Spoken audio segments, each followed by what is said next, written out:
In this tutorial, I will show you how to authorize a purchased license level in Toolkit. Toolkit has 3 license levels: the free basic license, the advanced license, and the developer license. The basic license does not require authorization as it is the default functionality of the program. The advanced and developer level require license authorization. The first step in authorizing a license level is to purchase the appropriate license from Woodward or a Woodward dealer. After purchasing the license, you will be given a unique serial number that can be used on the Woodward.com website to generate and unlock license key. Follow the instructions in this video once you have a serial number. For this demonstration, I will authorize the developer license of Toolkit.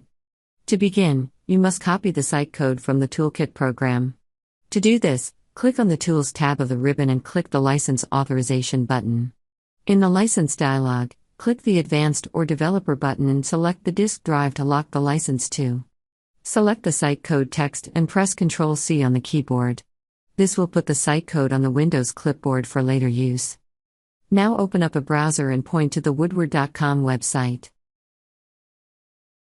Hover over the Support menu and select Software License. Scroll down to the Registration section and enter your account email address. If you do not have an account, you must create one by clicking on the New Registration button. Once logged in, enter your serial number and then click in the site code field. Press Ctrl+V on the keyboard to paste the site code from the Toolkit license authorization window. Then click the Authorize button. The website will check your serial number and site code, then display your license key. Select the license key text and press Ctrl+C on the keyboard.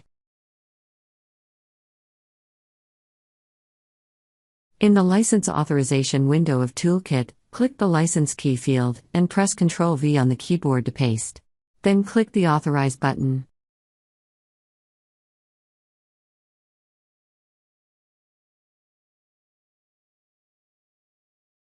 The appropriate license functionality will now be available in the software. This concludes the tutorial. Thanks for watching.